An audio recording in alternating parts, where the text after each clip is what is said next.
मैं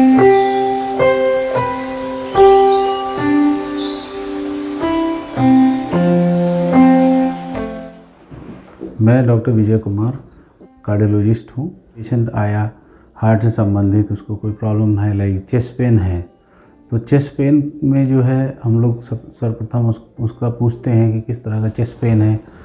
chest pain में जो है पेशेंट को जो हार्ट से संबंधित पेन होता है वो यूजुअली जो है वो रेट्रोस्टर्नल सेंट्रल चेस्ट पेन होता है। कई बार वो हमारे गले तक जाता है या दोनों हाथों में रेडिएट करता है, या बैक साइड में भी चेस्ट पेन जा सकता है।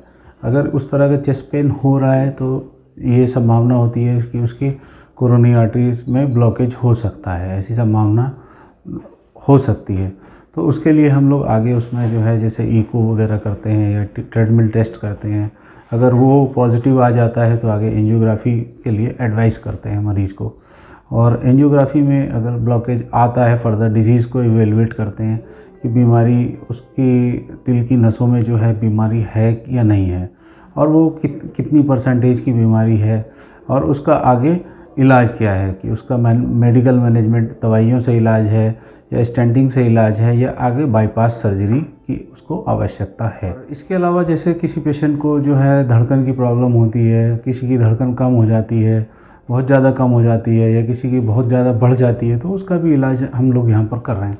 जैसे किसी पेशेंट की बहुत ज़्यादा धड़कन कम हो गई तो उसका कॉज ढूंढते हैं कि उसमें क्या कारण हो सकते हैं धड़कन कम होने के।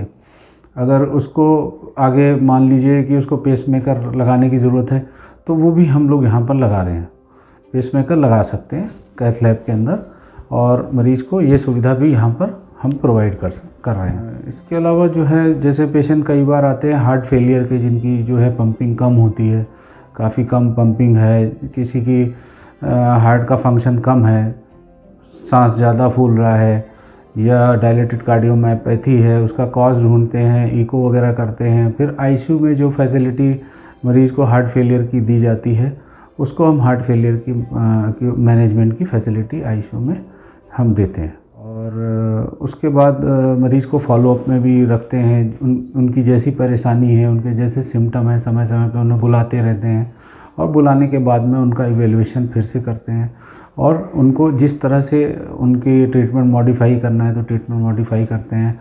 कोई उनको खाने में एडवाइस करना है कि क्या उनको खाना चाहिए, या क्या चीज़ें कम लेनी चाहिए, क्या चीज़ें जो हैं उनके लिए लाभदायक हैं, क्या नुकसानदेह हैं, तो उसको हम उनको बताते हैं। तो ये सारी चीज़ें कंप्लीट कार्डियक वर्कअप है हमारे पास अवेलेबल है, और उसको हम यहाँ पर सुविधाएं ये दे रहे हैं। हार्ट अटैक के लक्षणों में जो है बेसिकली ज़्यादातर पेशेंट्स को जो है acute onset severe chest pain होगा, एकदम से काफ़ी तेज़ी से पेन होगा, है ना। तो पेन और उसके साथ में स्वेटिंग भी हो जाती है मरीज़ को, और स्वेटिंग के साथ में जो है उसका पेन का रेडिएशन होता है। जैसे यहाँ छाती से दर्द शुरू हुआ, लेफ़्ट हैंड में जाएगा, राइट हैंड में जा सकता है, बैक साइड में जा सकता है, जॉ में जा सकता है, नेक में जा सकता है। तो इस तरह का अगर पेन हो रहा है, या यहाँ पर कई बार थोड़ा सा पेट के ऊपर के और इसके हिस्से में भी किसी को जलन सी महसूस होती है, तो इसको लाइटली नहीं लेना चाहिए। इमीडिएटली जो है अपने जो भी डॉक्टर हैं, आसपास कोई अवेलेबल है डॉक्टर, उनको दिखाएं, या यहाँ पर आ जाएं। यहाँ पर जो है हम उसको ऐसे मरीज़ का ईसीजी इमीडिएटली करके और उनका कंप्लीट वर्कअप इमीडिएटली कर देते हैं। तो उससे पता चल जाता है कि इसको हार्ट अटैक है कि नहीं है। ट्रीटमेंट में जो है इसमें इमीडिएटली जैसे पेशेंट आया तो हम कुछ दवाइयाँ जैसे डिस्प्रिन है और एंटीप्लेटलेट्स हैं और कुछ स्टैटिन्स हैं, वो दवाइयाँ इनिशियली हम इमरजेंसी में दिलवा देते हैं अगर किसी को हार्ट अटैक है।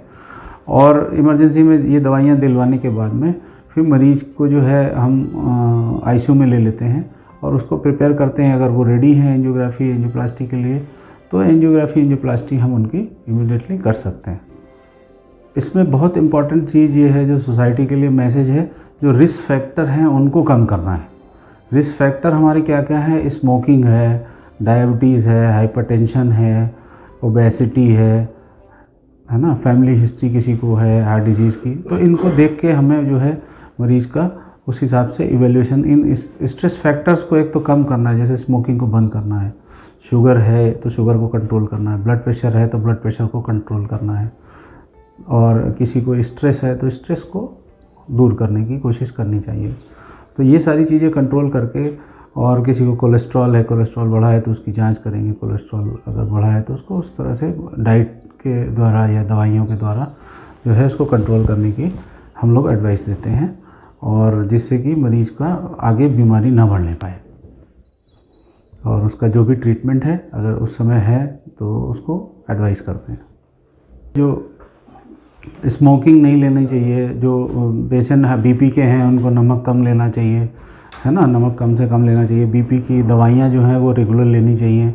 सर्दियों में स्पेशली जैसे बीपी बढ़ जाता है लोगों का, तो उसमें जो है बीपी रेगुलर चेक कराते रहना चाहिए। दवाइयाँ अपग्रेडेशन की ज़रूरत पड़ती है तो दवाइयों को उसकी मात्रा जो है डोज़ की उसको बढ़वा लेना चाहिए, ताकि जो है ब्लड प्रेशर। और सुबह के टाइम पे जो है अर्ली वॉकिंग जो है उसको अवॉइड करना चाहिए।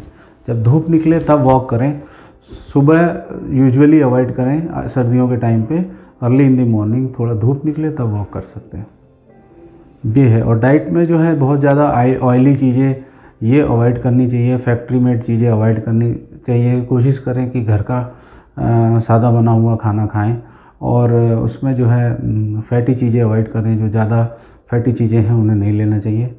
ये सब एडवाइस हम मरीज़ को करते हैं।